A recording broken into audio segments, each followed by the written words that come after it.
Ahí está. Bueno, primero felicitarlos por los parciales. Estuvieron muy bien en los parciales, muy buenas notas. Esperamos que realmente haya sido un trabajo consciente en el que hayan podido aplicar todo lo que estuvieron viendo en las primeras unidades. El próximo parcial va a ser el 12 de octubre y va a ser presencial, ¿sí? Por las dudas ya les voy avisando, nos vamos a encontrar en la facultad a las 18 para que a las 18:30 podamos dar inicio al segundo parcial. Pero falta, es el 12 de octubre, pero se los voy avisando ahora para que se vayan preparando. Pero han sido muy buenos los resultados, muy buenos. Con relación a la clase de hoy, Pamela, sí, ¿qué tal? Buenas hola tardes. Rodrigo, ¿cómo estás? Quería consultar con respecto al parcial presencial que va a pasar Sí, con los que yo vivo por lo menos a 1.300 kilómetros de Mendoza. No sí. voy a poder viajar. Si se va a dar Eh, la posibilidad o sea, plantear una instancia virtual y bueno, sí, continuarlo hasta por lo menos final del cuatrimestre. eso lo hemos consultado, ya les vamos a avisar cómo lo vamos a manejar, ¿sí? Bueno, dale. Así que Bueno, no se entonces comentás. preocupen que vamos a encontrar la solución. Dale, perfecto, gracias. No, gracias a vos. Bien, con relación a la clase de hoy, hoy vamos a empezar a hablar de comunicación y muchos de ustedes ya hicieron la actividad inicial, introductoria, que agradecemos que la hayan hecho y que hayan aportado su reflexión. Que en lo personal las que yo pude leer y que contesté, me resulta muy interesante ver que hayan hecho aportes en el que aplican muchas cosas de las que vamos a hablar hoy en la clase sin haber leído antes el material. Algunos comentarios son comentarios en donde vamos a poder profundizar más sobre los comentarios que ustedes hicieron. En otros comentarios vamos a poder transformar el comentario con nuevos conocimientos, así que cada uno intente repensar el comentario que hizo y el aporte que hizo o completarlo con lo que vayamos viendo en esta clase. Pero en general todos hablaron de la importancia que tiene la comunicación, muchos para gestionar un conflicto y solucionar un conflicto, y muchos hablan de la comunicación, muchos distinguen la buena de la mala comunicación para solucionar un conflicto o para generar un conflicto. También hablaron de la escucha como fundamental, herramienta fundamental para una buena comunicación, una comunicación efectiva. Hablaron algunos de la importancia que tiene el emisor, de dar un buen mensaje, del canal que se elige para dar el mensaje, de la claridad que tiene el mensaje, y otros pusieron el acento en el receptor, en la importancia de cómo el receptor recibe ese mensaje, qué significado le da a ese mensaje, y muchos incluso fueron un pasito más allá y hablaron de la importancia de que el receptor pueda transmitirle al emisor qué es lo que entendió de ese mensaje y que cuando eso no se hace es donde se rompe la relación y se genera el conflicto. Han sido en general aportes muy interesantes. Primero que se hayan animado a cada uno a reflexionarlo y a compartirlo, y segundo para poder tomar cada uno su comentario y volverlo a analizar después de ver la clase y de estudiar esta unidad. Hoy es una unidad larga, así que nos vamos a poner a trabajar. No sé si están todos viendo la pantalla que estoy compartiendo. Sí, profe, se ve bien. Perfecto. Ahora Profe, una sí, pregunta. Es sobre el cronograma, que dice sí. que el 5 de octubre tenemos una actividad presencial en la clase número 8. ¿Va a ser presencial o lo vamos a hacer online? No, la vamos a hacer en principio virtual. Ah, ok. Muchas Por gracias. ahora lo presencial van a ser los dos prácticos. Bien. Esperen, porque compartí acá, pero no sé, no puedo pasar de pantalla, de filmina. Espérenme un segundito. ¿Por qué no puedo pasar desde acá? ¿Por qué no puedo pasar? No. Esperen, voy a presentar de nuevo.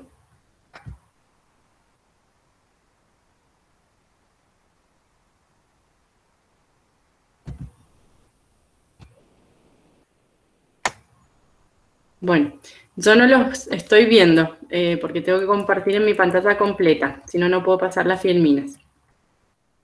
Bien, hoy vamos a hablar entonces de la comunicación como un eje fundamental para la gestión colaborativa de los conflictos. Es importante que tengan en cuenta esto, la comunicación para gestionar colaborativamente un conflicto. Fíjense a decir de Maturana, cuando hablamos de conversar, él menciona que conversar es versar con, girar, dar vueltas juntos o lenguajear. Lenguajear es esto que nos caracteriza a los seres humanos y que nos distingue del resto de los otros seres, ¿sí? Esto de poder reflexionar, esto de poder comunicar con el lenguaje, ¿sí? Nos distingue en tanto somos personas en un contexto social, en tanto somos todos iguales por ser seres humanos, pero diferentes porque cada uno tiene su singularidad, ¿sí? Y este es el contexto en el cual nos comunicamos unos con otros permanentemente, constantemente, ¿sí? Este acto, dice, no es un acto individual, sino social, que requiere del encuentro con un otro igual, ¿sí? Esto que decíamos recién, igual entre iguales de humanos, pero cada uno con su singularidad, con sus diferencias, con diferencias que, como ya venimos viendo, pueden coexistir. Lo fundamental en el origen de lo humano es el lenguaje, el conversar y la reflexión como modo de convivir en el hacer cosas juntos, en un ámbito de cercanía duradera para bienestar. Esta conversación que se hace en forma circular, en un acto circular, de conversar con el otro, de construir con el otro una conversación, una solución, debe hacerse sobre la base del respeto, sobre la base de la confianza y desde ese lugar poder generar reflexión. A todo esto me lleva a una conversación, pero tengo que tener esta base porque si no, no podemos conversar y no podemos comunicar, ¿sí? Y todo esto nos lleva a una cercanía, en un ámbito de cercanía duradera para estar bien, para el bienestar.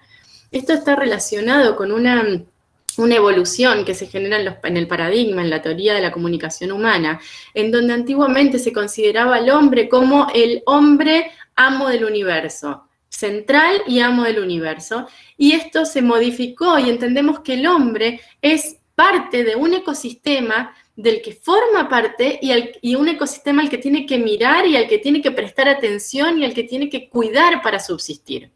Entonces, esto lo hacemos para un bienestar, para un estar bien, dentro de un acto social y no de un acto individual. No somos solos, sino que estamos con otros y en el conversar compartimos con otros, danzamos con otros, ¿sí? El lenguaje es el modo de convivir en el conversar y requiere interacción, convivencia e interdependencia. Interacción en tanto interaccionamos, justamente accionamos unos con otros, con los cuales convivimos y generamos interdependencia en tanto sin el otro no podemos generar una comunicación, no podemos generar una conversación. Comunicar es conversar y conversar es comunicar. Y a su vez, comunicar y conversar es una conducta, el comportamiento es comunicar y comunicar es comportamiento, ¿sí? Todo esto es lo que intenta transmitir Maturana, Humberto Maturana en su definición.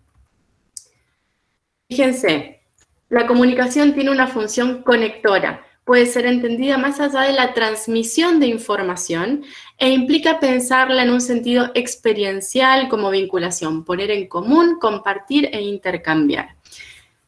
Esto tiene que ver también con el cambio de paradigma, junto con este cambio de paradigma que les menciono recién, donde pasamos de considerar al hombre como centro y amo del universo a considerarlo como parte de un todo común, ¿sí? Del que forma parte de un ecosistema, donde no es principal ni central. Esto lleva también a un cambio en la teoría de la comunicación. Y este cambio tiene que ver donde la importancia de la comunicación no está dada en el mensaje que se transmite. Anteriormente la importancia estaba dada en el emisor y en el mensaje que transmite el emisor. Que el mensaje sea claro, el canal por el cual se transmite el mensaje que el emisor quiere transmitir, ¿sí? Pero sin embargo, esto generó un cambio en donde empezamos a ver que en realidad, como hablábamos recién en la filmina de recién y al decir de Humberto Maturana, la comunicación es un acto circular, es un acto de retroalimentación, en donde yo emito un mensaje, en donde otro recibe mi mensaje y resignifica ese mensaje, en donde me informa qué es lo que entendió de ese mensaje, y donde yo puedo después manifestar que comprendí lo que el otro entendió. Todo este circuito es un circuito circular de comunicación, mientras que el otro es una comunicación de tipo lineal. Entonces, cuando hablamos de comunicación lineal, en donde lo único que me importa es el emisor y el mensaje que emite el emisor, ¿sí?, estamos dentro, en realidad, de una mera transmisión de información. Y por eso muchos critican cuando hablamos de medios de comunicación, porque los medios de comunicación no están comunicando, sino que están informando. Es meramente un mensaje lineal que se transmite a quien lo reciba, ¿sí? La comunicación tiene que ver con una retroalimentación, y por esto es el planteo de replantear lo de los medios de comunicación y medios de información, la diferencia. Fíjense, a ver si les puedo compartir este video. Ahí están viendo mi pantalla. No, no la están viendo, espérenme.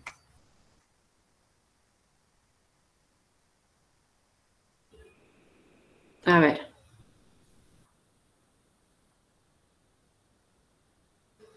Miren este video que les paso. A ver. Acá. ¿Ven todos una patata que dice la relación no da para más? Sí, profe. Sí, profe. Escuchen. A ver, ¿cuánto dura un entrenador en un equipo grande? ¿Un año? ¿Dos, como mucho? Y cuando empieza a no haber resultado, se cambia de entrenador. Cuando no se juega bonito, se cambia de entrenador. Cuando no hay proyecto, se cambia de entrenador. Cuando el otro equipo ya sabe lo que juegas, se cambia de entrenador. Ciclos. Son ciclos. Y ahora mismo nuestro ciclo no da para más. Ni hay proyecto, ni se juega bonito, ni hay resultado. ¿Entiendes lo que te quiero decir? Bien. Entonces, fíjense la importancia que le están dando en este video. ¿A quién? ¿A quién se le está dando importancia en este mensaje? ¿Qué ven ustedes?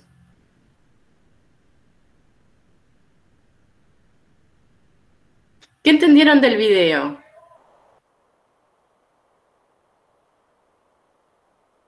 Creo que al receptor del mensaje, porque le preguntan como varias veces si entiende lo que quiere decir. Lo que sí vi es que el receptor como que no respondía, entonces no hay como o sea, podía comunicar porque entendí que siempre se comunica, incluso cuando no se habla, pero nunca terminó como de dejar en claro qué es lo que pensaba él, no hubo una retroalimentación tan activa, o eso entendí yo. Bien, Verónica, perfecto. ¿Alguien entendió algo más? Bueno, fíjense que está intentando terminar una relación. Se le da importancia al receptor, bien, Sofía. Está intentando terminar una relación, pero lo dice de una manera que el receptor lo dice con las palabras del receptor, de una manera que el receptor lo pueda entender. Se lo dice con el fútbol, ¿sí?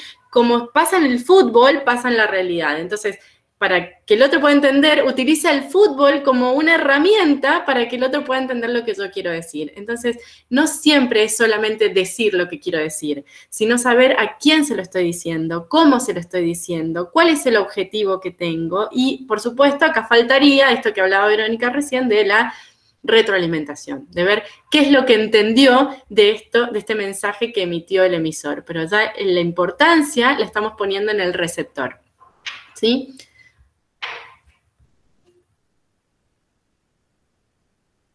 Bien, entonces, la comunicación vivida como experiencia representa el espacio donde cada quien pone en juego su posibilidad de construir con el otro. A través de la comunicación construimos en este danzar con el otro co-construimos con el otro, ya sea el origen del conflicto, ya sea las soluciones posibles al conflicto, o ya sea la solución que se le va a dar a un conflicto. Pero esta comunicación tiene que ver con una retroalimentación, con una interacción, con una interdependencia y una convivencia que la damos recién. Esto es lo que les comentaba antes. Nosotros teníamos, la teoría de la comunicación anteriormente consideraba que la comunicación era lineal, ¿sí? En donde hay un emisor que emite un mensaje a través de un canal con un código a un receptor y que a su vez se tienen en cuenta los ruidos en esa emisión del mensaje para que el mensaje sea claro o el motivo por el cual el mensaje no es claro en virtud de los ruidos. Por ejemplo, el emisor emite un mensaje a través de un canal televisivo, pero resulta que al otro no le llega porque no hay buena señal, porque hay muchos ruidos, porque se corta la emisión, porque hay música de fondo, ¿sí? Por distintos ruidos hace que el mensaje no llegue de la manera que el emisor pretendía que llegara. Entonces, analizaba todo lo que tenía que ver con cómo el emisor emite el mensaje, desde dónde le emite, cuál es el mensaje, cuál es el canal correcto, cuál es el código correcto, ¿sí? Pero no le daba importancia al receptor, al que recibe el mensaje. Entonces hablaba de una comunicación lineal, que esto tiene que ver no con comunicación, sino con transmitir información. Es un acto verbal, ¿sí? Ya sea oral o escrito, pero verbal. Es un acto consciente y voluntario. Hay voluntad de querer emitir un mensaje y es consciente en tanto sabemos cuál es el mensaje que estamos transmitiendo, cuál es el mensaje que queremos que le llegue al receptor. Pero fíjense que en este cambio de paradigma del que estamos hablando de que la comunicación ya no es lineal, sino que es una comunicación circular, en donde en esa retroalimentación tenemos a un emisor que emite un mensaje al receptor, como primer paso. El segundo paso es el emisor que devuelve lo que entendió del mensaje, es decir, que el emisor resignifica el mensaje, le da significado a ese mensaje que recibió, para que después el que recibe ahora este mensaje se vuelva a convertir en emisor y emita y transmita al que era receptor que comprendió lo que el receptor resignificó. Todo esto es el circuito de la comunicación. Para tener un circuito completo de la comunicación, necesitamos pasar por estos tres pasos. Emitir el mensaje, que el que recibe el mensaje resignifique o le asigne un significado a ese mensaje, que transmita nuevamente cuál es el significado que le dio y que quien emitió en principio ese mensaje manifieste que lo comprendió. Este es el circuito completo, que rara vez cumplimos el circuito completo. Y por eso se generan los conflictos de comunicación, porque en algún momento cortamos el circuito y nos quedamos en el primer paso o nos quedamos en el segundo paso, pero no terminamos de completar el circuito. Uno de ustedes o una de ustedes en el trabajo inicial puso que muchas veces emitimos un mensaje y el otro lo entiende de manera diferente, pero nunca le comunica al primero qué fue lo que entendió, y ahí es cuando dejan de hablarse, ¿sí? Entonces esto tiene que ver con no haber completado el circuito de la comunicación. Y entonces con este nuevo paradigma y con esta nueva teoría de la comunicación humana, lo que vemos es que entonces desde la dimensión individual resulta ser no solamente un proceso verbal, como habíamos hablado recién, oral o escrito, sino también, vamos a analizar enseguida, que es un mensaje que puede ser paraverbal o puede ser no verbal, a través de los signos, a través de los gestos, a través de las miradas, a través del tono de voz que usamos, a través del ritmo del mensaje que damos. Puede ser consciente o inconsciente. Yo puedo ser consciente de estar dando un mensaje y de cuál va a ser el mensaje que ustedes van a recibir, pero a la vez puedo, por ejemplo, estar hablando con ustedes y mostrarles mi celular y que ustedes están recibiendo que yo tengo un celular verde y por tener un celular verde que ustedes están recibiendo un mensaje que inconscientemente yo no estoy queriendo dar. ¿Sí? Lo reciben, pero eso no tiene que ver, yo no soy consciente de ese mensaje que les doy y de cómo van a recibir ustedes ese mensaje. Y por otro lado, el mensaje puede ser voluntario o involuntario. Yo puedo tener voluntad de transmitir un mensaje o puedo estar transmitiendo un mensaje sin intención de transmitirlo, ¿sí? Lo que le quiero decir con esto es, fíjense cómo cambian las características de la comunicación de un paradigma al otro. De un paradigma que habla de una comunicación lineal, verbal, consciente y voluntaria, a un paradigma que habla de una comunicación circular, consciente o inconsciente, voluntaria o involuntaria, en donde decimos que es un proceso social, ¿sí? Porque necesariamente habíamos hablado recién de que es un intercambio, en un convivir con otro, en una interacción e interdependencia.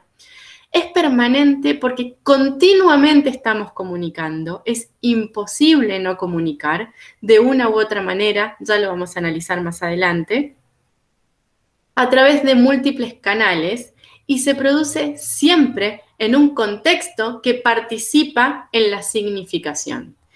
Esto quiere decir que es muy importante el contexto en el que intentamos comunicar.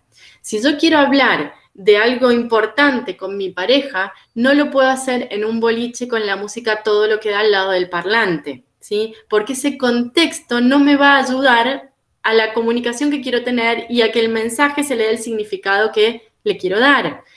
En el ejemplo de la cuchara, si yo hago así, estoy en una cafetería, bueno, entiendo que estoy pidiendo una cuchara, pero si yo estoy estacionando el auto o estoy en un estacionamiento y alguien que está parado al lado mío me hace así, posiblemente lo que yo entienda es que lo que quiere es que gire el volante para un lado o para el otro. En distintos lugares del mundo, hacer así es como un ¿qué te pasa? ¿Sí? Mientras que en otros lugares del mundo quiere decir espérame un minuto. Entonces tiene que ver con la importancia que tiene el contexto en el cual emitimos y recibimos los mensajes, en el cual comunicamos o queremos comunicar. El contexto, la cultura en la cual nos estamos manejando, porque son elementos que nos van a dar un significado diferente. El contexto es fundamental a la hora de comunicar. No es lo mismo hacer una mediación en un contexto tranquilo, en donde las personas se pueden escuchar, que hacerla en un lugar con ruido e incómodo. No es lo mismo atender a un cliente y asesorar a un cliente en mi estudio, con mis libros y con el expediente en la mano, que asesorarlo mientras estamos nadando en una pileta de natación. El contexto resulta ser fundamental a la hora de comunicarnos, porque le va a dar significado también y va a participar de manera fundamental en el significado que se le dé a la comunicación y al mensaje que se emite.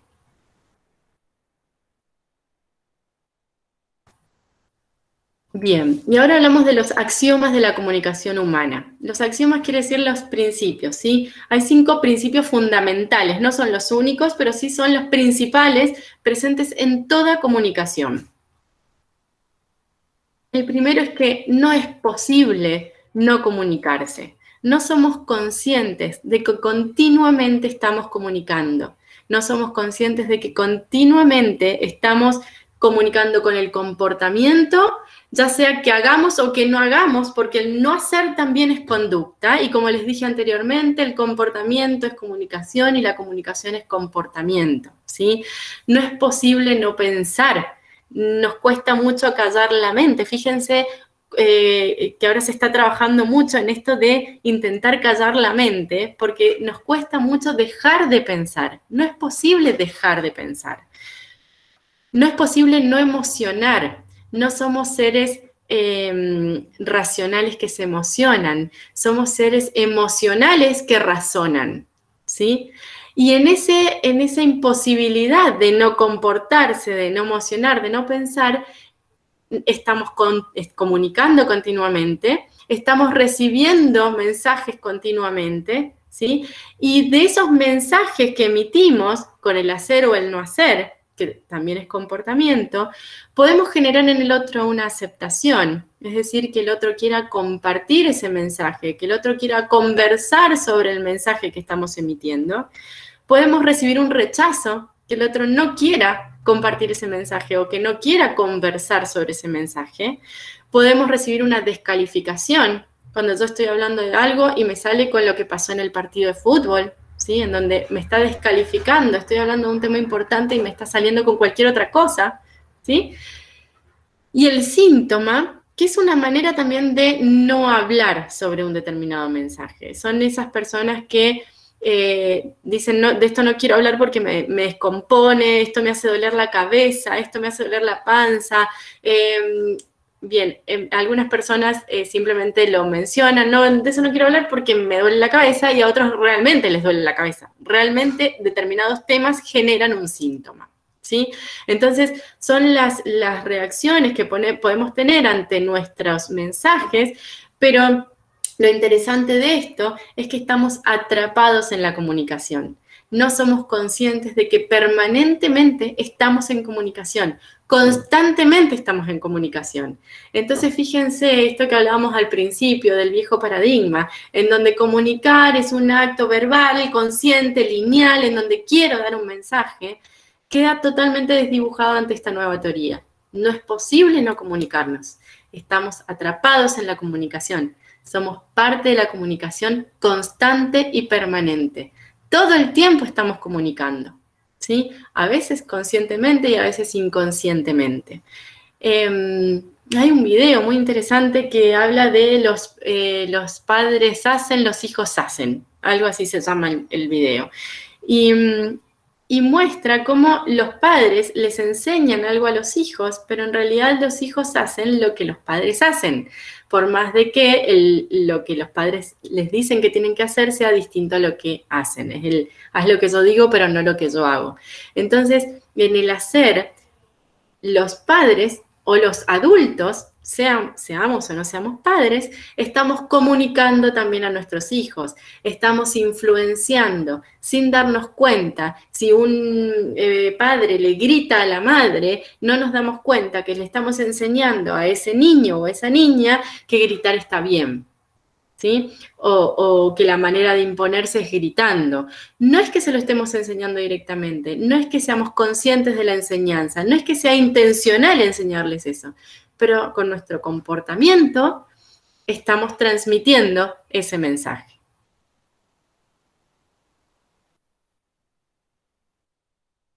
Bien. Fíjense en el segundo axioma. El segundo axioma dice que toda comunicación tiene un aspecto de contenido, ¿sí? Sobre qué nos estamos comunicando, y tiene a su vez un aspecto relacional. ¿Qué tipo de relación definimos con la otra persona? Esto es, por ejemplo,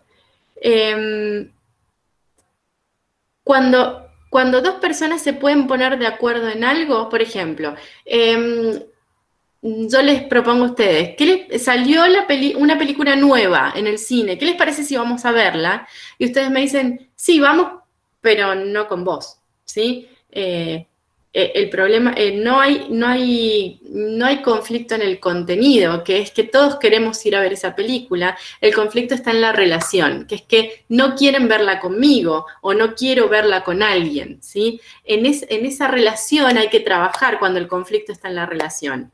Distinto cuando queremos ir a ver una película, queremos ir al cine, pero queremos ir juntos, pero no nos ponemos de acuerdo en si vamos al cine o vamos al teatro. Entonces ahí el problema no es de relación. No tenemos problema entre nosotros, no tenemos problema de ir juntos, pero sí el problema lo tenemos en el contenido. Bueno, ¿qué vamos a ir a ver juntos? ¿Vamos a ir al cine o vamos a ir al teatro?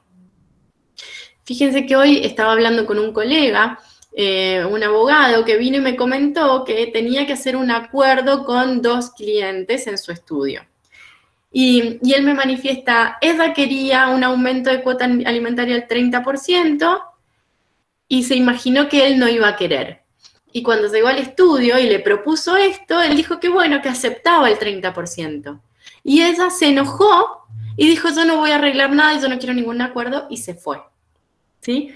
Entonces acá lo que estamos viendo es que en realidad el problema, el conflicto, no estaba en el contenido, el desacuerdo no estaba en el contenido. Ambos estaban de acuerdo en que había que modificar el porcentaje de cuota alimentaria.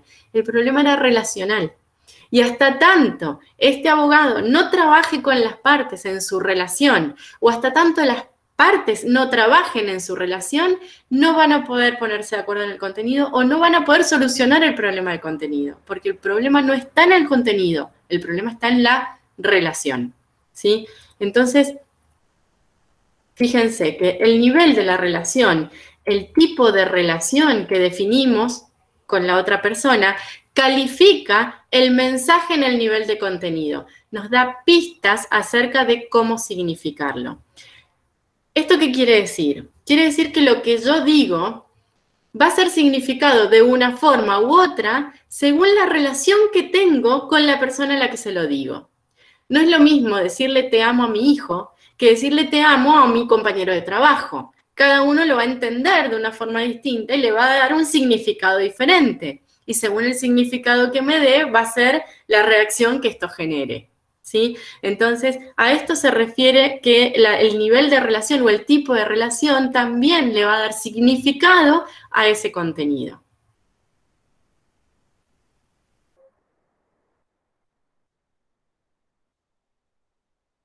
Entonces, en un conflicto pueden darse 4 diferentes combinaciones de acuerdos y de desacuerdos, en uno y otro nivel, en un nivel de contenido o en un nivel de relación. Podemos tener acuerdo en el contenido y podemos tener acuerdo en la relación. ¿Vamos todos juntos al cine? Perfecto, vamos todos juntos al cine. ¿Vamos a ver la última película que se estrenó? Genial, todos vamos a ver la película que se estrenó. Acuerdo en el contenido, acuerdo en la relación, ¿sí? Podemos tener desacuerdo en el contenido y acuerdo en la relación. Es decir, lo que hablábamos recién, vamos juntos, nos llevamos bien, pero yo quiero ir a ver una película y ustedes quieren ir a ver otra. Podemos tener acuerdo en el contenido y el desacuerdo en la relación. Esto que les explicaba recién.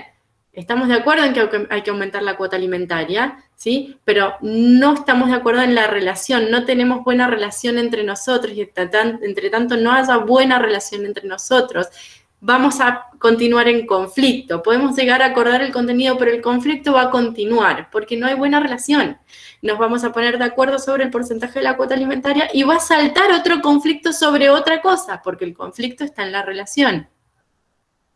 En una mediación, me acuerdo de una de las primeras mediaciones que hice, venía una pareja a intentar ponerse de acuerdo sobre visitas, tenencia y alimentos, eran en ese momento, y creo que hicimos como 5 o 6 reuniones de 2 horas cada una, y era como avanzar y retroceder.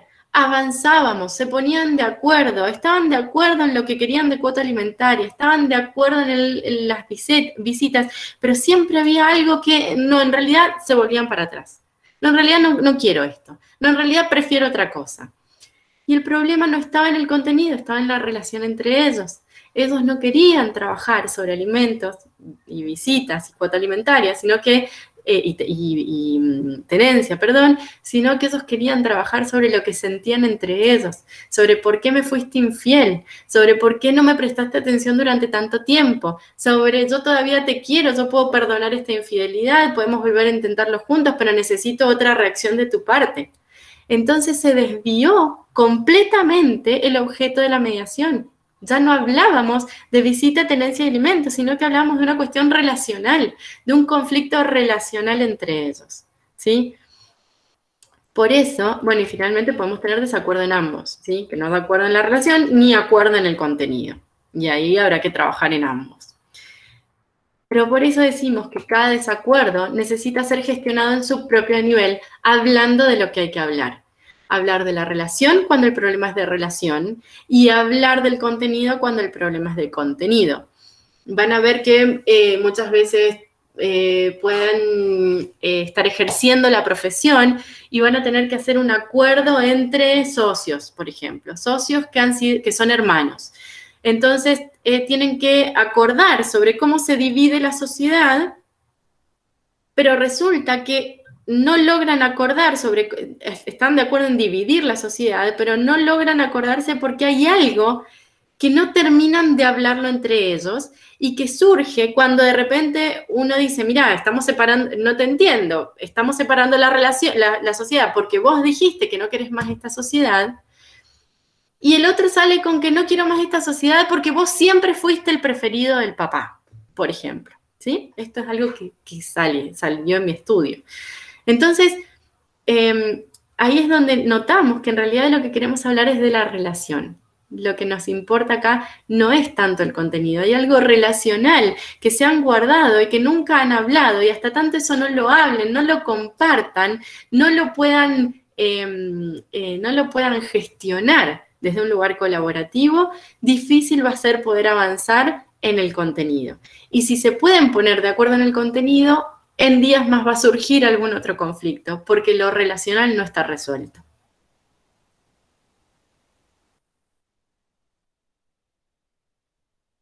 Bien, quisiera poder verle las caritas, que digan sí, no, pero no puedo ver nada. Así que si van haciendo comentarios o diciendo... Sí, profe, está interesante que al fin se llevan problemas que se tienen subjetivamente con la otra persona por vivencias.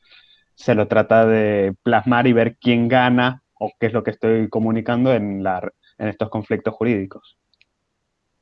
A ver, de nuevo, no entendí la... O sea, por los conflictos jurídicos que puede ser por régimen de visitas, por una locación o cualquier motivo, se terminan enfrentando judicialmente cuando en realidad el problema que tienen es más personal con el otro sujeto.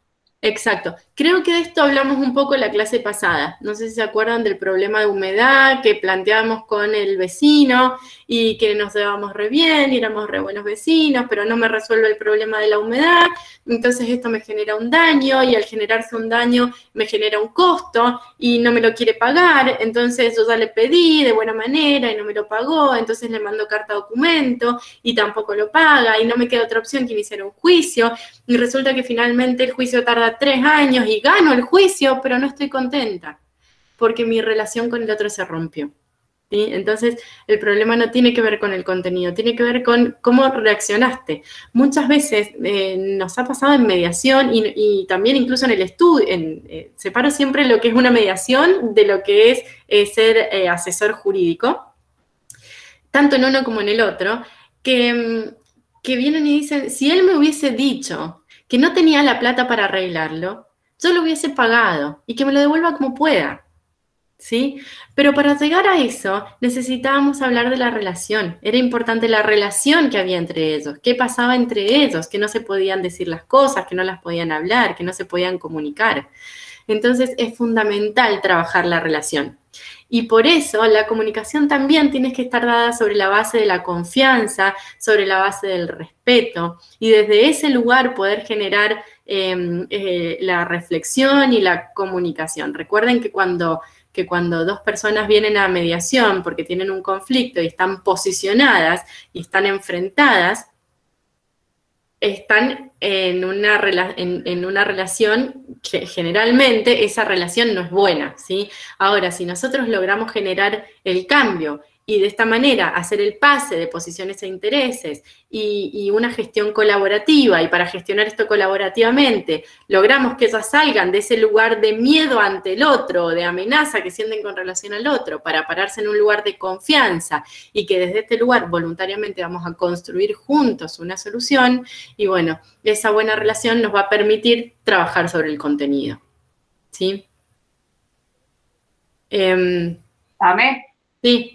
Ahí Paola dice, es importante, profe, dice, por falta de comunicación llegan a la justicia y debido a que podrán solucionarse, entendiéndose y llegando a un acuerdo, sobre todo en el juzgado de familia pasa. Claro, como que llegan a la justicia en vez de lograr esta conversación antes o este diálogo. Perfecto. Y fíjense la importancia que tiene para el abogado esto. Porque los abogados muchas veces, por querer llegar a un acuerdo lo más rápido posible, no prestamos atención a esto que hablábamos recién, a esto de hablar de lo que hay que hablar. Entonces es rápido, bueno, ¿cuánto querés? ¿Cuánto te doy? No lo acepta, dale un poco más, te ofrece un poco más, no, tampoco lo acepta. Bueno, ahí lo aceptó, pero te pido a cambio otra cosa. Entonces, el abogado está intentando negociar como un intermediario, ¿sí? En algo en lo que hice todo y no se pusieron de acuerdo. Y no hiciste todo. No trabajaste en lo que tenías que trabajar.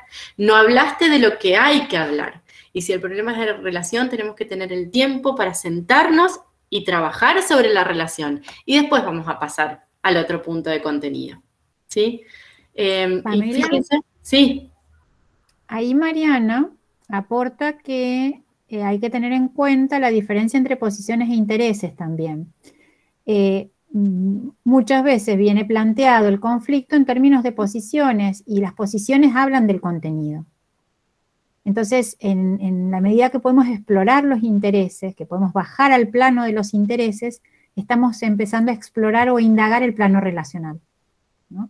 Entonces, es muy importante esto que acota Mariana, de distinguir posiciones e intereses, ¿no? Esto nos ayuda a determinar dónde está el verdadero foco de este conflicto, ¿no? Saliendo de la posición y entrando en los intereses. Puede ser que sean intereses vinculados con el contenido, o puede ser que sean intereses vinculados con la relación. Entonces, el modo de pasar o de identificar dónde está el conflicto sería soltando la posición y empezando a explorar intereses. Bien, perfecto. Gracias. Por eso volvemos a esto de hablar de lo que hay que hablar, ¿sí? Hablar de contenido cuando el conflicto está en el contenido y hablar de relación cuando el conflicto es de la relación, ¿sí? Es muy importante que tengan esto en cuenta porque muchas veces no logramos llegar a acuerdos simplemente por no hablar de lo que hay que hablar, ¿sí?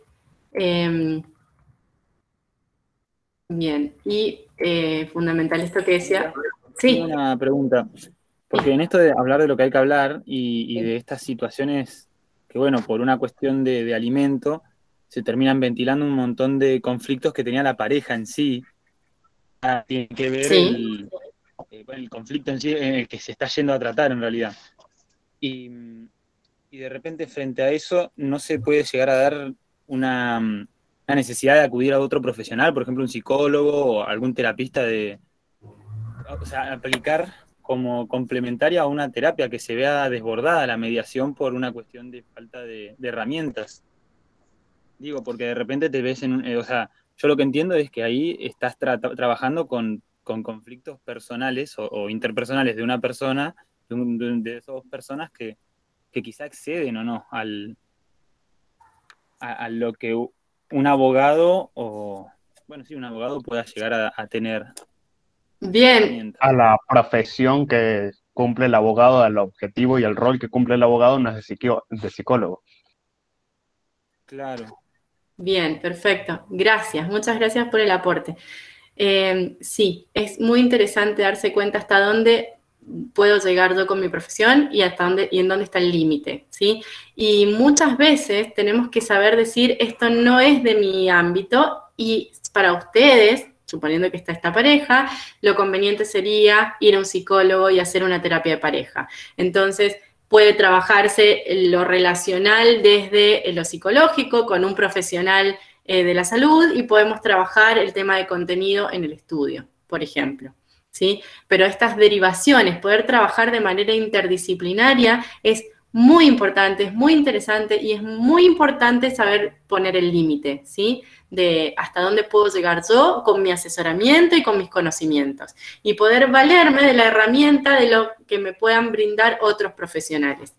Cada vez es más importante el trabajo interdisciplinario porque no tenemos herramientas para todos y para todo y necesitamos de estas otras herramientas para poder avanzar. Estas derivaciones son muy importantes. Muchas gracias por el aporte, muy interesante. No sé si respondí tu pregunta. Sí, gracias. Sí, era más bien eso de confirmar si a veces hace falta pedir ayuda, incluso que el mediador pida ayuda a otro profesional, quizá. Ajá. Sí, el mediador o en el rol de abogado también. Bien.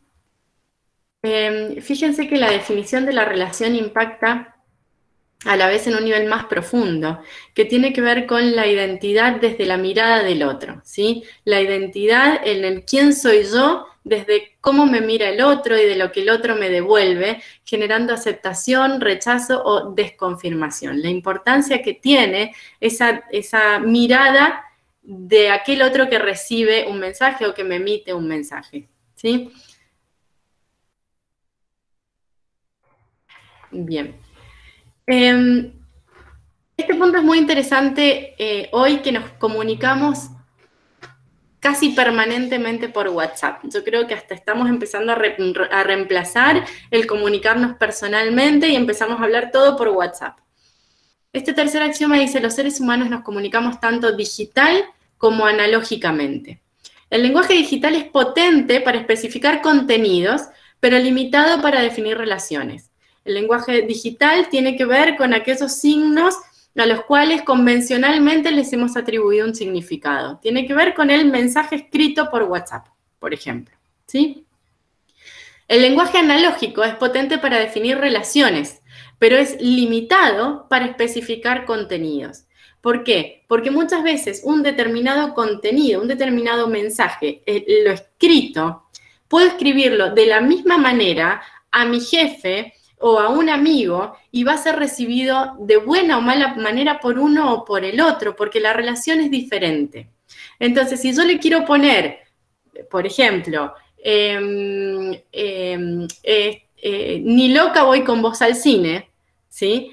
Y lo quiero hacer, y en la relación en realidad somos buenos amigos y tenemos buena relación, necesito un emoticón, los emojis, que cada vez necesitamos más emojis porque no nos alcanzan, en donde tenga una cara loca, como dando a entender que te estoy haciendo un chiste, porque si no el otro lo va a tomar mal.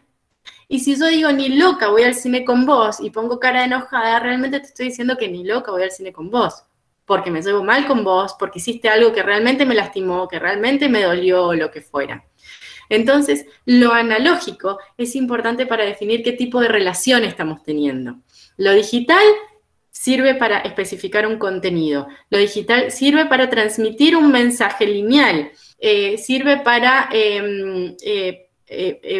poner en palabras lo que estamos diciendo, pero va a variar ese mensaje, que yo digo de manera oral o escrita, de manera verbal, va a variar según cuál sea el tono de voz que yo le pongo, si escribo con mayúsculas o minúsculas, según el ritmo que yo tengo en mi hablar, según la mirada que yo tengo, según si estoy la posición en la que yo me muevo, si estoy recostada, si estoy parada, si estoy con las manos en los bolsillos o los brazos cruzados. Todo esto es lo que llamamos la comunicación no verbal y la comunicación paraverbal. Si nosotros... Pamela, sí. Un ejemplo de cómo la comunicación analógica no sirve para, o es limitada para especificar contenido, está en el videíto que compartimos como actividad introductoria, ¿no? La niña hace un gesto de revolver con el dedo el café y ese gesto es comunicación analógica y no alcanzó a especificar el contenido, ¿no? El mozo no entendió que se estaba refiriendo a que necesitaba una cuchara o un batidor. Entonces, fíjense cómo el lenguaje analógico es limitado para especificar el contenido. Bien, gracias, Ari.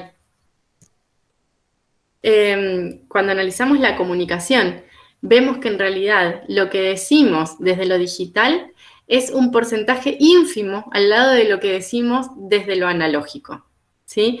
Un mismo mensaje puede tener varios significados según el lenguaje analógico que acompañe a ese mensaje, lenguaje digital. No sé si me explico, ¿sí? Lo más importante cuando queremos transmitir un mensaje no es lo que escribimos o lo que hablamos, sino todo lo que acompaña en mis gestos, en lo no verbal, en lo paraverbal, ¿sí? Todo lo que acompaña a ese mensaje verbal. ¿Se entiende esto? No sé si me explico bien. Yo no lo entendí del todo. Bien. Yo creo que entendí que es que el digital sería como decir algo y el analógico es cómo lo digo o con qué lo acompaño lo que estoy diciendo. Yo entendí que era así, no sé. Exacto. Pensemos un ejemplo. Muchas veces a ustedes les preguntan, ¿cómo te va? Y vos contestás, me va bien. Y el otro te dice, ¿por qué no se lo decís a tu cara? ¿no? Porque estás diciendo que te va bien, pero tenés cara de que te va mal, ¿no? Esto es, cuando hay una incoherencia entre el mensaje digital y el mensaje analógico, comunica mucho más el analógico que el digital. Es decir, es más creíble lo que veo que lo que el lenguaje digital me transmite. No sé si aclara. Sí, sí, hay un poco mejor.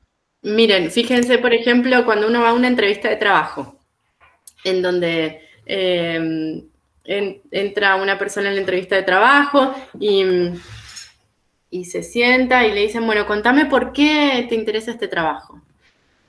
Y dice, bueno, a mí me interesa un montón, muchísimo esto. Me genera así como muchísimas ganas de trabajar acá. La empresa está linda, me gusta, pienso que puedo estar bien, que la puedo pasar bien, y estoy seguro que tengo todas las condiciones necesarias, todas las condiciones que se necesitan. Yo estoy casi seguro que yo las tengo a todas estas condiciones. ¿Ustedes me contratan a mí? Nosotros la llamamos, quédese tranquila. Gracias. Ya te vamos a llamar. Bien, esto es lo que pasa, ¿sí? Yo puedo tener muy claro de que yo soy capaz de ese mensaje, soy capaz de ese puesto de trabajo. Yo sé que ese puesto de trabajo es para mí. Yo sé que tengo toda la capacidad para ese puesto de trabajo, pero no basta con que yo lo diga. Yo necesito transmitir, no solo con lo verbal, sino también con mis gestos, con mi postura, con mi tono de voz, con la energía que le pongo. Y fíjense que es mucho más importante todo esto otro que pongo que lo que digo verbalmente. ¿Sí? Otro ejemplo, llego a esa entrevista de trabajo tarde, todo desprolijo, y despeinado, ¿no? Apurado porque llego tarde, y en la entrevista digo, no, yo estoy muy motivado por entrar en esta empresa, realmente este trabajo me gusta, estoy interesado en quedar, ¿no? Estoy mandando un mensaje contradictorio, estoy diciendo una serie de cuestiones en manera digital que se contradicen con el mensaje analógico que estoy mandando. Llegué tarde, en mucho no me importa. Llegué impresentable, desprolijo, sin cuidado de los detalles, es porque mucho no me interesa. ¿No? O por lo menos así puede interpretarlo quien me está entrevistando, ¿no? Bien. Hay infinidad de ejemplos porque muchos de los conflictos comunicacionales surgen de esta incoherencia entre el lenguaje digital y el analógico. La falta de énfasis hace que el otro piense que no me gustó, cuando sí me gustó, pero no le puse énfasis. ¿Sí? Piensen ustedes en qué situaciones han tenido en las cuales el lenguaje digital no ha sido coherente con el analógico y ha generado un conflicto. Estoy segura que van a encontrar muchos ejemplos. Bien, este es el cuarto axioma, que es que, a ver, ¿puedo pasar al cuarto axioma o necesitan que volvamos a este? No, creo que ya quedó claro lo del lenguaje digital y analógico. ¿Sí? Bien. Ahí escriben que tienen una duda, profe. Sí. En el chat. ¿Alguien me las puede leer? Dice, o sea, que el digital sería más verbal y el analógico sería gestual. Exacto. El digital es lo verbal o escrito. Lo digital tiene que ver con los símbolos, con las letras con las que escribimos, ¿sí? El analógico tiene que ver con lo gestual. Perfecto. El digital tiene convención semántica, ¿no? Es lo que hemos acordado por lenguaje que es, ¿no? En cambio, el analógico no, es un símbolo semejante o parecido. Entonces ahí es donde se producen los problemas de interpretación, ¿no? Bien. ¿Ahí quedó más claro?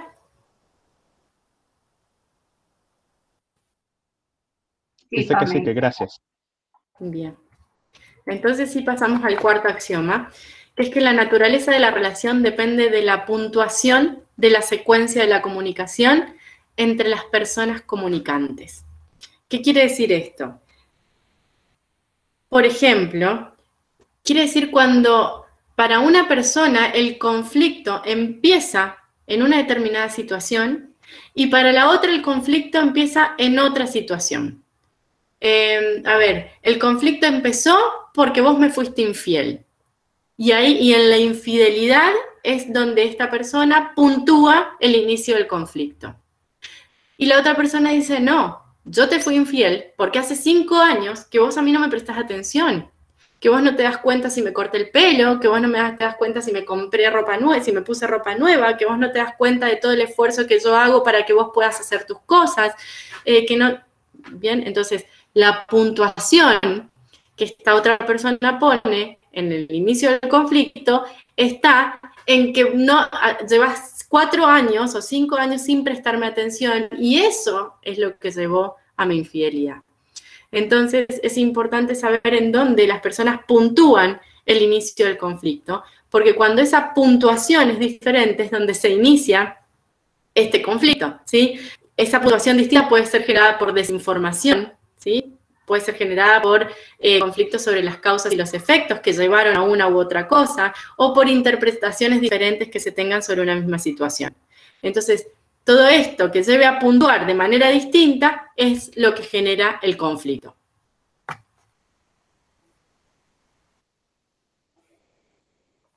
Piensen que la comunicación, decíamos que es circular, ¿no? Y que un ciclo comunicacional completo tiene estos 3 pasos que les comentaba Pamela. Una vez que inicia una conversación, no tiene sentido determinar dónde empieza y dónde termina, porque es un círculo. ¿Y cuál es el principio de un círculo? Cualquier puntuación que yo haga va a ser arbitraria. Cualquier puntuación que yo haga del inicio del círculo va a ser arbitraria, porque un círculo no tiene principio, ni tiene final, ¿no? Entonces, ahí aparece el conflicto, porque las partes puntúan arbitrariamente en diferentes puntos el inicio del conflicto.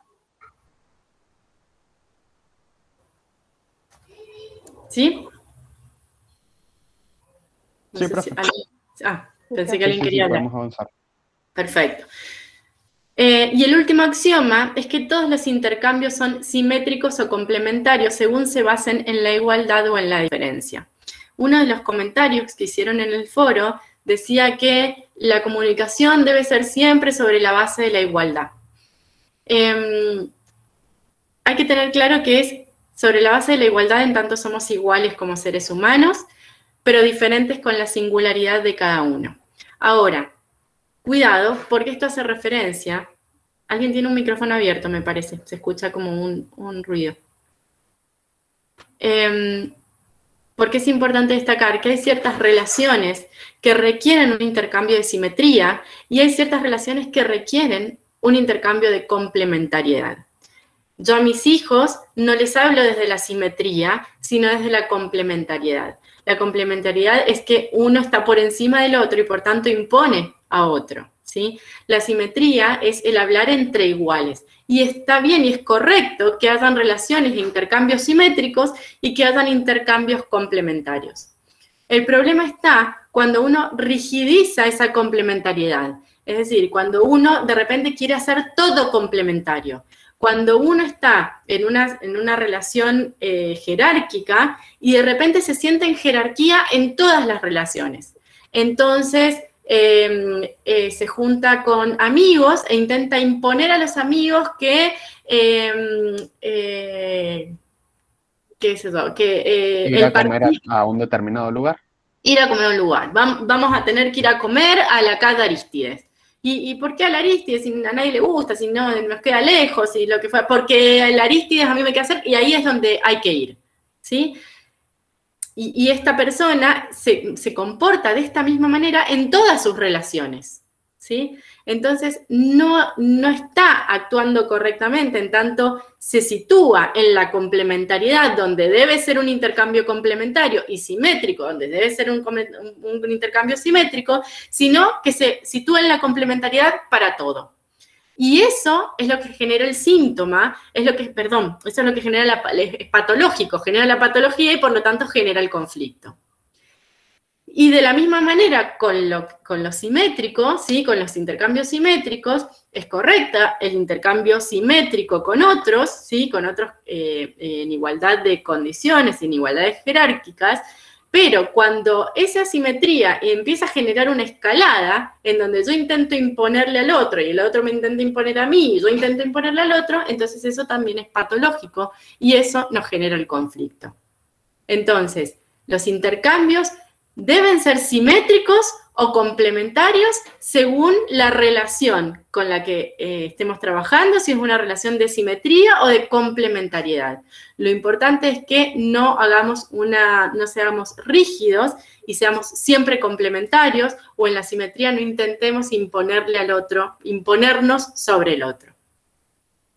¿Se entiende? ¿Me explico? Sí, sí. Sí, profe. Bien.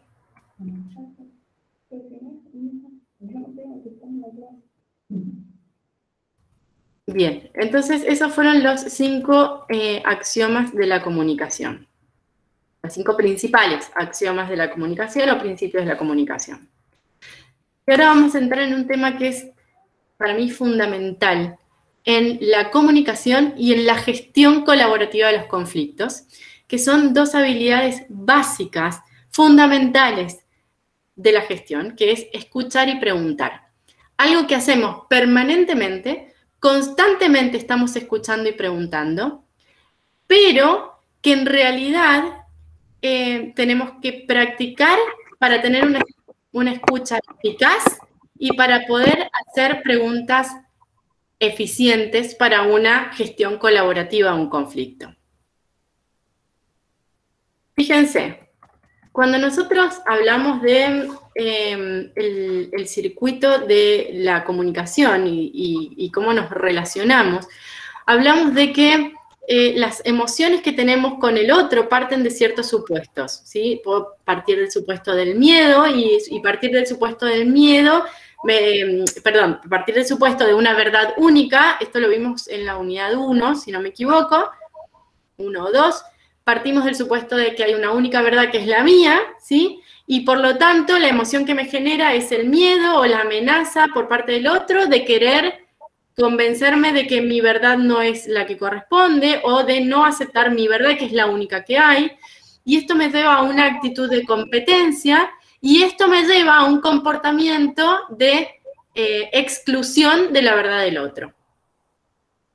Y por otro lado, podemos partir del supuesto de que mi verdad no es la única verdad, que hay otras verdades, que hay un multiverso de verdades y de diferencias que pueden coexistir, que esto genera emociones de confianza, que estas emociones de confianza me permiten a mí tener actitudes colaborativas y que el comportamiento va a ser el de inclusión. Bien. En esto también podemos hablar desde este lugar del circuito interno de la escucha y de la pregunta. Para que nosotros podamos hacer una escucha activa, ay chicos, perdón, pero me estoy escuchando a mí desde algún otro micrófono. No sé si hay alguno abierto. Mariana, ¿puede ser? O a ver, no sé. No. Mariana me parece que es el único micrófono abierto. Está abierto. Hoy, Mariana, si estás por ahí, está. Ay, no sé, bueno. Entonces, hablamos del circuito de la escucha y de la pregunta. Para poder gestionar colaborativamente un conflicto, necesitamos escuchar. Y necesitamos escuchar activamente. Escuchar activamente quiere decir escuchar con todos nuestros sentidos. Quiere decir escuchar con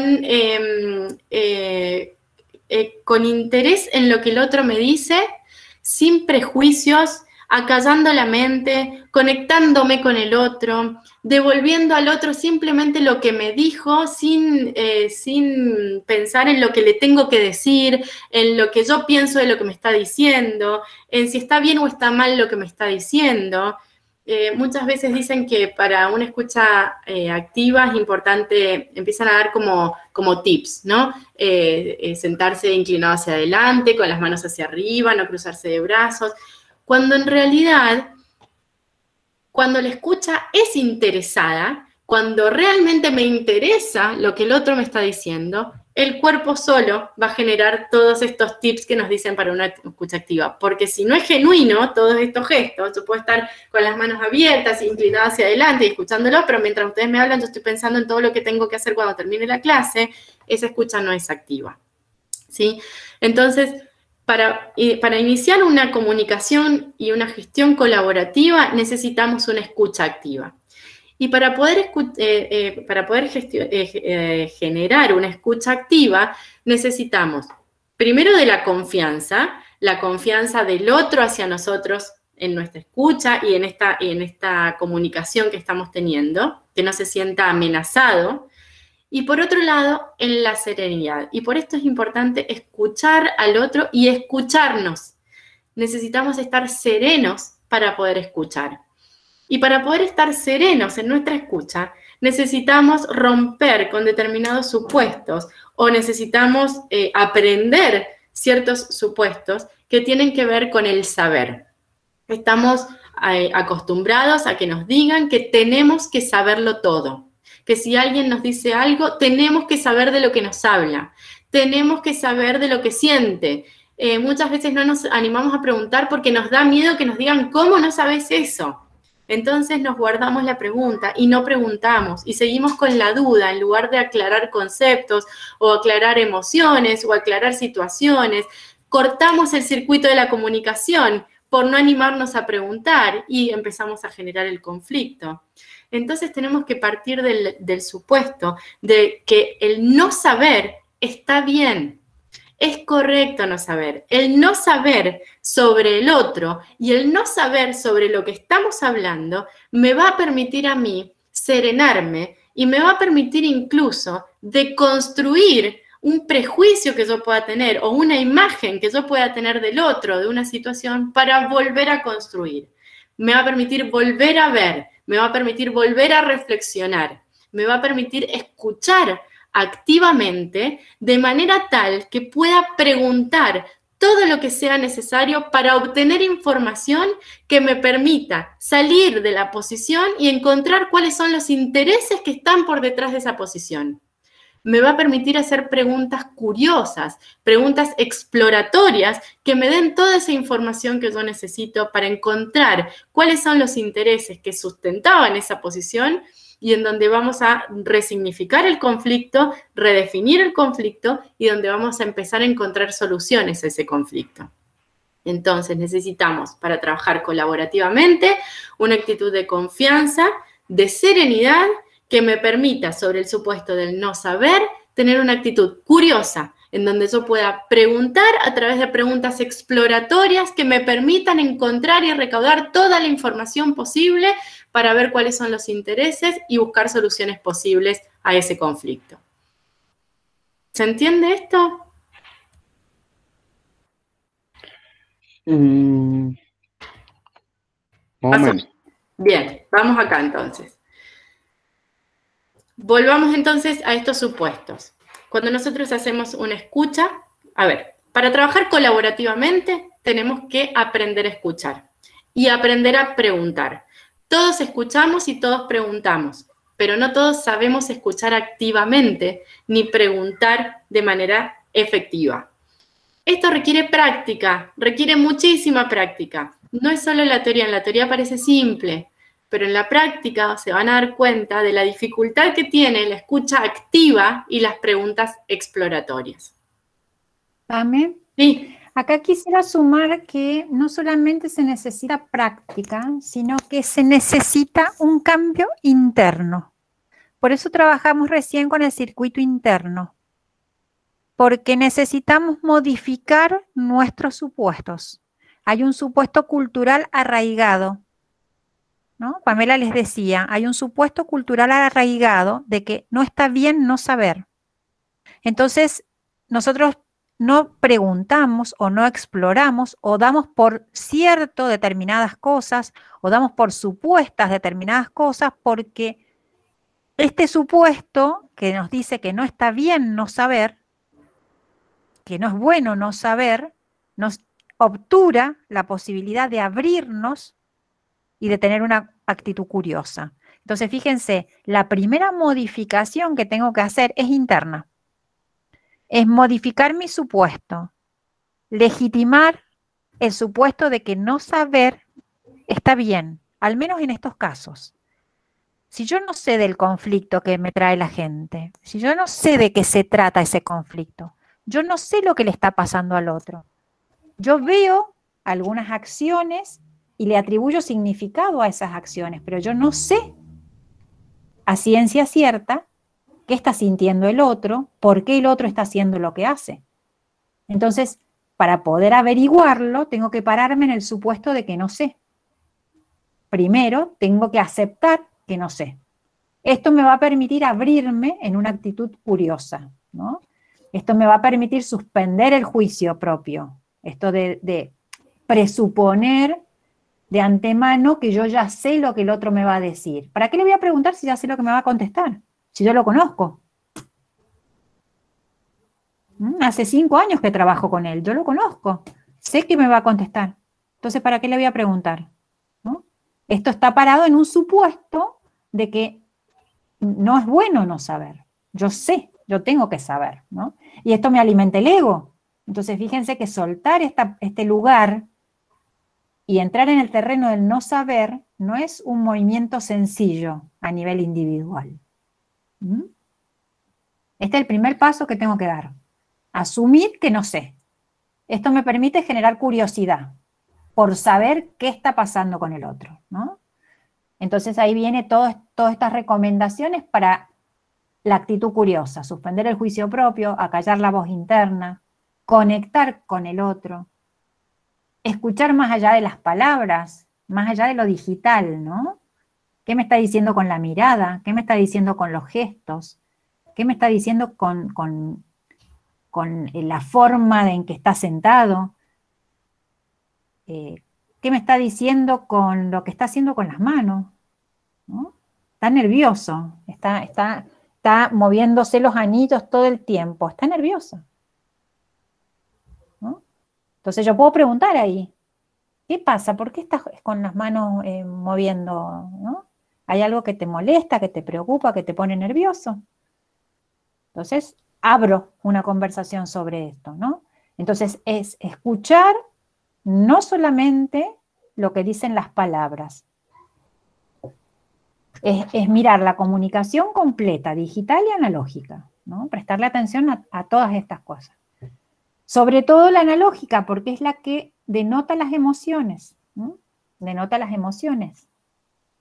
Entonces, acuérdense que una de las grandes, los grandes desafíos que teníamos para poder intervenir en un conflicto era salir de la emoción del miedo y pasar a la emoción de la confianza.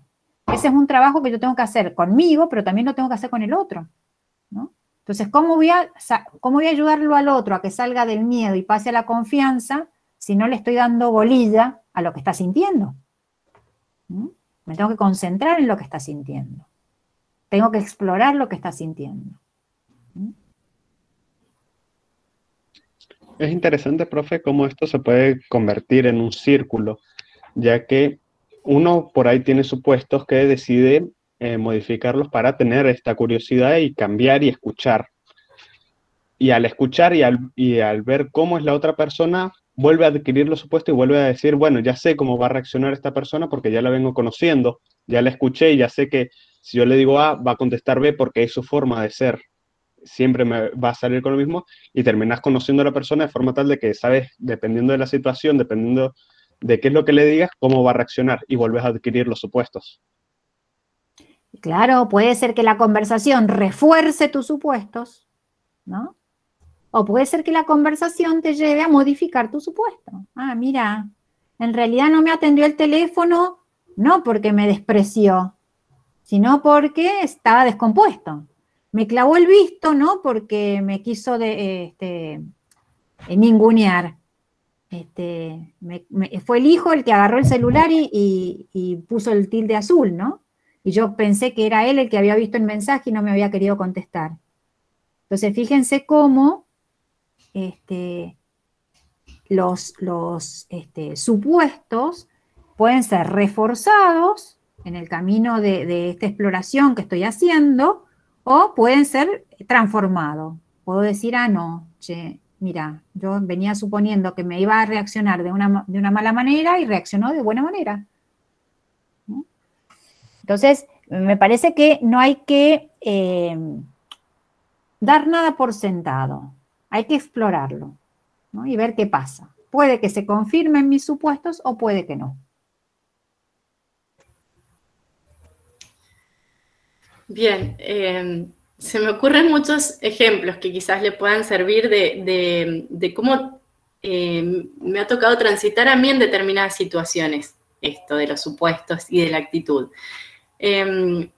Por ejemplo, suele pasar al inicio, cuando uno empieza a ejercer la profesión, que nos pone nerviosos el no saber, porque el no saber puede denotar que soy nuevo en esto, ¿sí?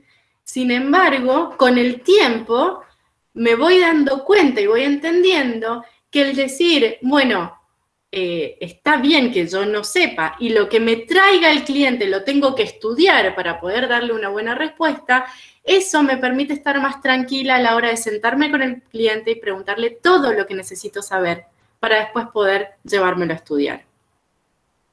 Y esa serenidad genera, a su vez, mayor confianza en el cliente. Esa serenidad me permite, a su vez, escuchar con más atención a mi cliente, y muchas veces los clientes se quedan porque encuentran en este abogado una escucha realmente interesada en su problema y no en los honorarios, por ejemplo.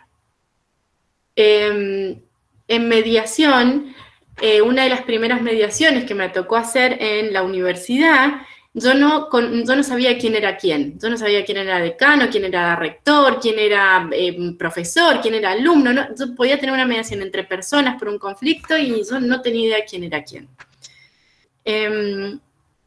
Y de repente me paré tenía esto que decía Sara recién, de que te empiezan a transpirar las manos, porque yo decía, no sé con quién estoy y me da miedo que digan algo que yo no sepa. Y la serenidad me la da este supuesto de, yo no tengo por qué saber. Si llega a surgir algo en el que necesitamos información, traeremos un criterio objetivo, ya lo vamos a ver en la unidad siguiente, que nos dé la información que necesitamos, pero no tengo por qué saberla yo. Entonces eso me permitió aquietarme y calmarme y poder trabajar y explorar y preguntar a las personas con las que yo estaba. Que cuando terminó esa mediación y llegamos a un acuerdo, me entero que estaba hablando con un decano de una universidad, con el decano de la otra universidad, con un ex rector, que si yo hubiese sabido los cargos que ellos ocupaban, posiblemente otra hubiese sido mi actitud. ¿Sí? Esta serenidad no la hubiese tenido, porque hubiese tenido esa sensación de que tengo que saber ante las personas que tengo enfrente. Entonces es fundamental poder gestionar esto que decía Sara, el cambio interno de... Sí. Bien, de aceptar que está bien que yo no sepa ante determinadas situaciones, porque esto me va a permitir mejorar la condición con la que yo intervengo en un conflicto para gestionarlo colaborativamente. ¿Sí? Fíjense que son dos actitudes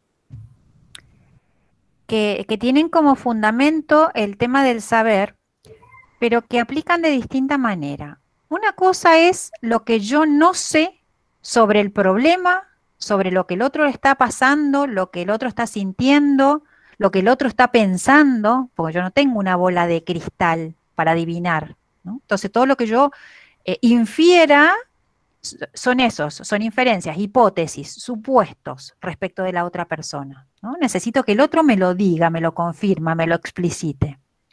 Ahora tengo que tener, por otro lado, confianza en que sé un montón de cosas.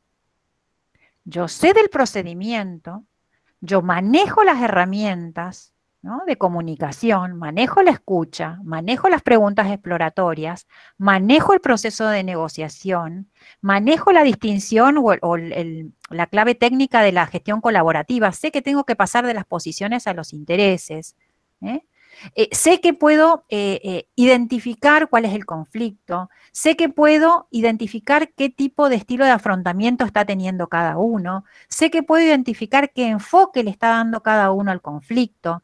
Todos estos mapas teóricos los sé, los manejo. Lo mismo con los mapas teóricos que manejo del derecho, ¿no? El supuesto del no saber es respecto del conflicto concreto y de la persona concreta con quien estoy trabajando. De eso no sé, y es genuino no saber, y está bien no saber. Lo otro me da tranquilidad, lo otro sí tengo que saber, ¿no? De hecho me estoy preparando, estoy estudiando una carrera universitaria porque me estoy preparando para saber, no para no saber.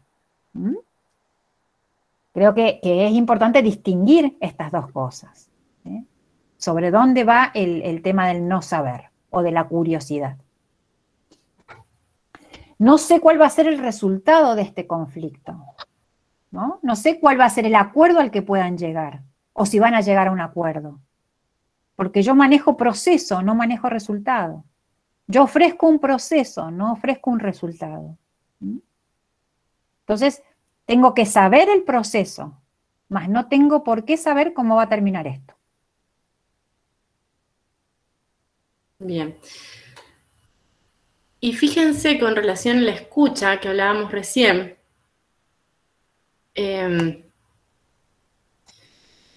¿cómo tiene que ser la escucha? Esta escucha activa, esto que hablaba Sara recién de poder conectarse con el otro y poder conectarme con las emociones del otro.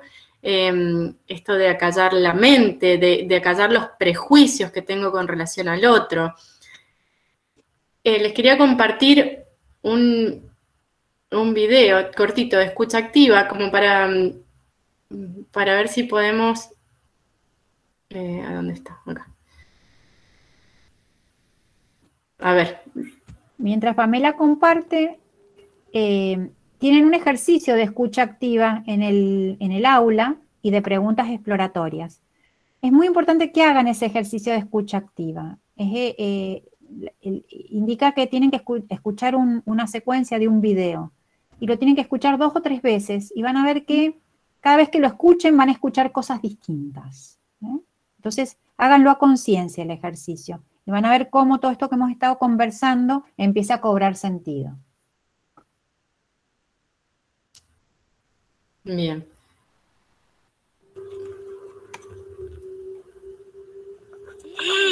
Todo saldrá bien. Esto se puede arreglar. Solo tenemos que volver a la central. ¿Por dónde está la estación? Tenía todo el viaje planeado. ¿Quién tiene cosquillas? Seguro que por aquí tienes cosquillas. ¡Bim bom! ¡Fíjate! ¡Un juego Diver! Tú apuntas hacia la estación y nos vamos allí todos juntos. ¿A qué es Diver? ¡Venga, vamos a la estación! Siento mucho lo de tu cohete.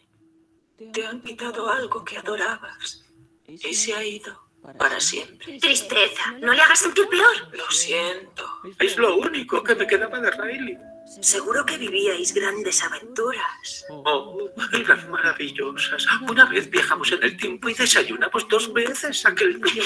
¡Tristeza! Suena increíble. Seguro que a Riley le gustó.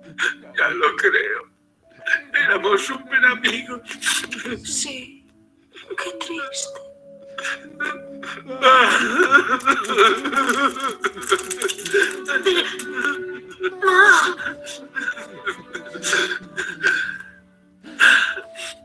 Ya estoy bien. Venga, la estación.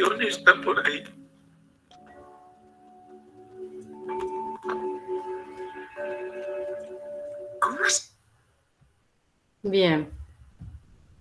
¿Qué les pareció el video? ¿Qué pueden advertir de ese video?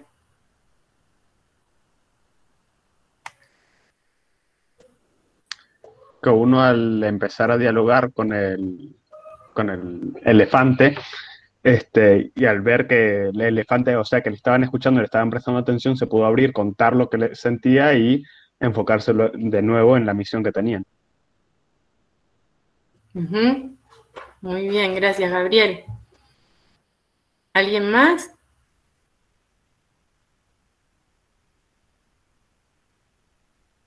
Bien. Fíjense que sí. Pame, Sí. ahí está bien, la actividad es para los alumnos, que me gustaría hacer un aporte, ¿viste? Cuando dice, venga, la estación está por acá. ¿Cómo legitimamos las emociones? Que no está mal estar triste, que no es necesario, o no se nos obliga a estar siempre felices, contentos, sino legitimar esa angustia, esa tristeza, procesarla, emocionarnos para avanzar. Cuando dice, venga, la estación está acá, como me siento aliviado, despido de esa emoción y trato de seguir con mi vida. O sea, me encanta el video. Bien, gracias, Dani. Porque fíjense que la primera, que es alegría, es una parte de la película Intensamente, y no llega a conectarse con la emoción del elefante, ¿sí? Ella todo el tiempo intenta que, bueno, no te pongas mal, y hace cosas para que esté bien, para que esté contento, para que salga de ese estado en el que estaba, ¿sí? Intentando cumplir con su objetivo, con lo que ella consideraba que debía pasar. Mientras que la otra lo que hace es conectarse con la emoción, es prestarle atención a la emoción, es trabajar sobre esa emoción, hablar sobre esa emoción, y eso nos permite generar confianza para hablar, para desahogar y para poder seguir avanzando. ¿Sí? Esto también tiene que ver con la escucha activa, con aprender a frenar y parar en las emociones y trabajar las emociones para poder seguir avanzando, no pasarlas por alto. Está relacionado con la empatía, ¿sí? Es muy importante ser empáticos, Franco, y la escucha activa es una forma fundamental de generar empatía.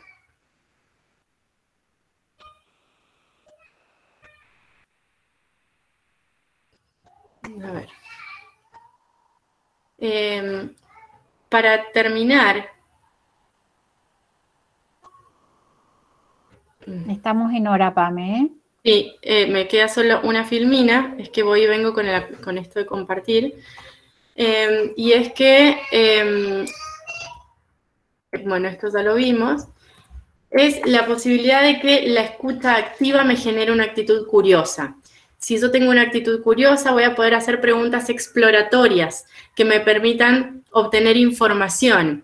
Y esas preguntas exploratorias tienen que ver con preguntas que son abiertas, que no tienen una respuesta única, por sí, por no, o una respuesta de opción única, sino que se abre a infinidad de respuestas posibles. Yo cuando hablo de preguntas abiertas muchas veces pregunto cómo te fue en la salida con alguien y me dicen, fue re aburrido, solo decía no hablábamos de nada, no podíamos conversar. Y bueno, sería interesante aprender a hacer preguntas abiertas. Si uno hace preguntas abiertas, entonces evita eso de tener que estar con respuestas constantes y cortantes de sí o no.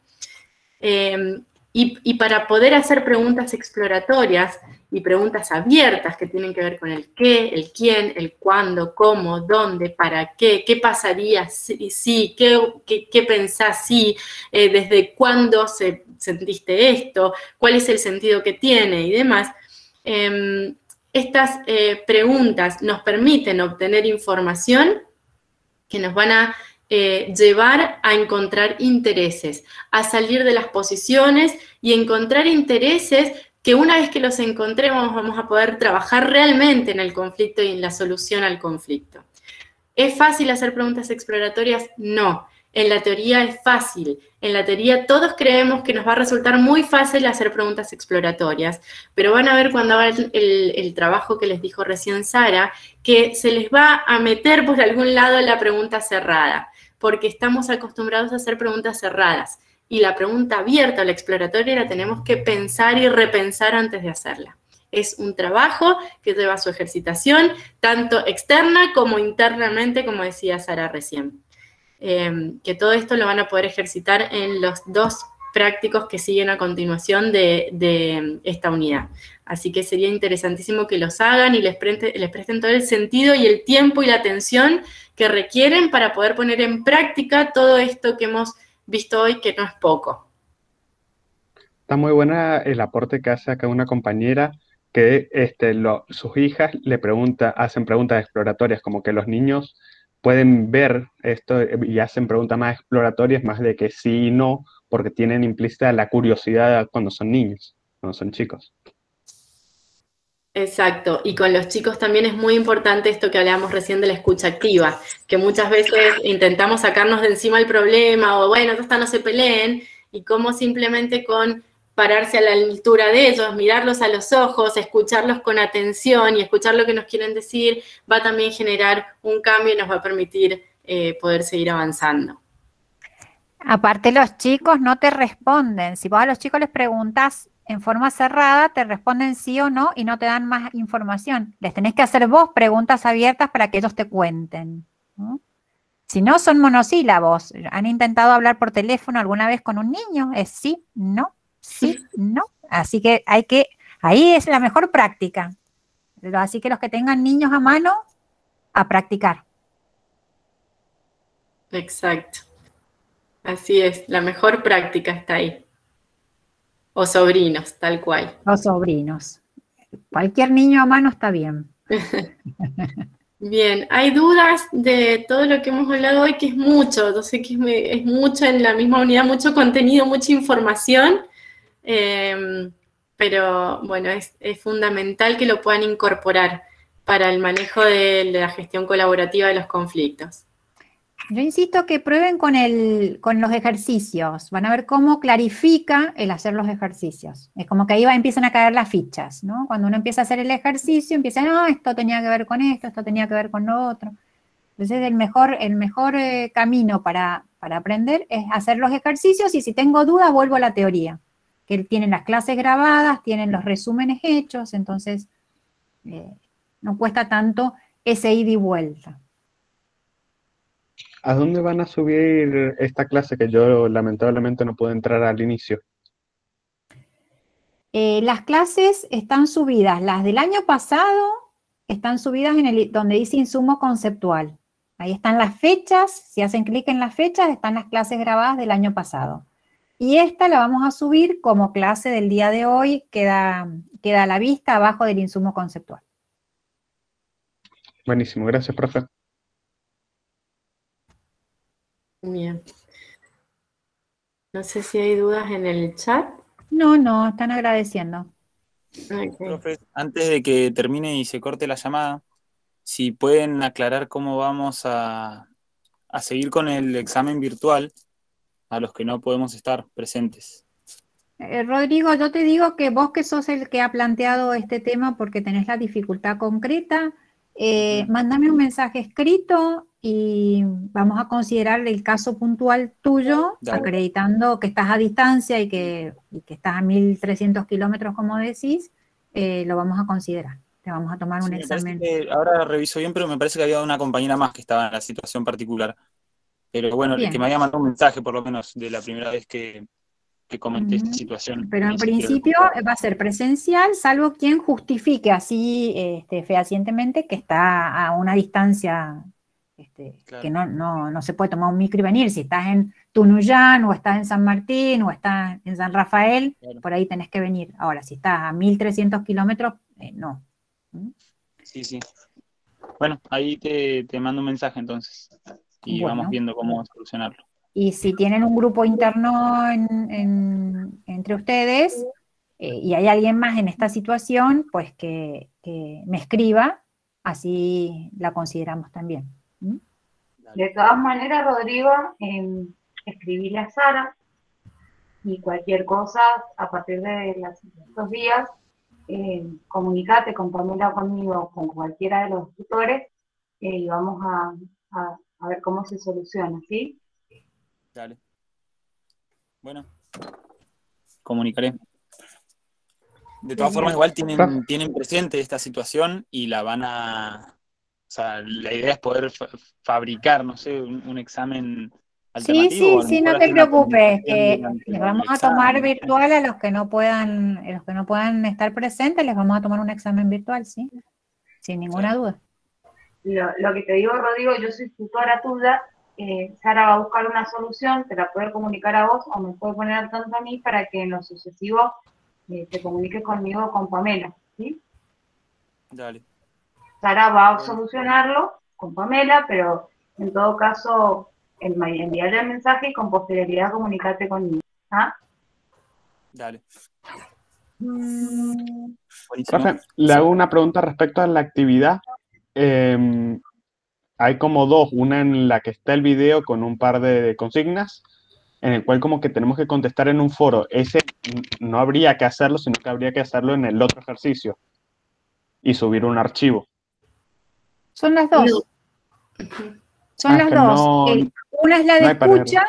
Sí. Una es la de escucha, que es la que tienen que comentar en el foro. Y la otra es la de pregunta, que es la que tienen que subir un archivo. Claro, es que en la del foro no veo en qué parte se contesta en el foro. Me puedo haber olvidado la pregunta, porque cuando reseteé el aula puede que no haya incorporado la pregunta, porque es un foro de preguntas y respuestas. Puede que no esté incorporada la pregunta. Ahora lo reviso, Gabriel. Y también las fechas de entrega, Pame, hay que ver. ¿Cómo? Y también aparece que fue hace un año la fecha de entrega. Ah, sí, porque todavía no se habilita. Y la de la unidad 5 también. Bien. Pero no importa, de todas maneras. No, pero la pueden presentar igual, no hagan rollo con eso. No hay rollo con eso, claro, si se puede presentar igual, no es una cuestión de vida o muerte. Sí no pueden responder si no está la pregunta en el foro, eso sí lo voy a revisar. Dice que sí se puede responder, dice apretado donde dice comunicación y en responder, lo del foro. ¿Has probado de esa manera? Fíjate. Cuidado con la ejercitación de esta unidad, porque es un video que tienen que ver varias veces y analizarlo cada vez que lo ven desde un lugar diferente. Así que tómense el tiempo para poder analizarlo y para poder trabajarlo bien, ¿sí? Bueno, supongo que Sofía ya se pondrá en contacto conmigo. No lo encuentro, de momento. Así que vamos a fijar qué es lo que pasa entonces ahí. Ya lo voy a revisar, sí. Bueno, gracias por la clase, profe. Gracias a ustedes, chicos. ¡Feliz día! Chao, profe, gracias. Bueno, gracias por la clase, muy buena. Chao. Sí, es lo que yo decía, no está la pregunta, por eso no pueden agregar las cosas en el foro. Falta la pregunta. Chao, profe, muchas gracias, nos vemos. Chao. Gracias a ustedes.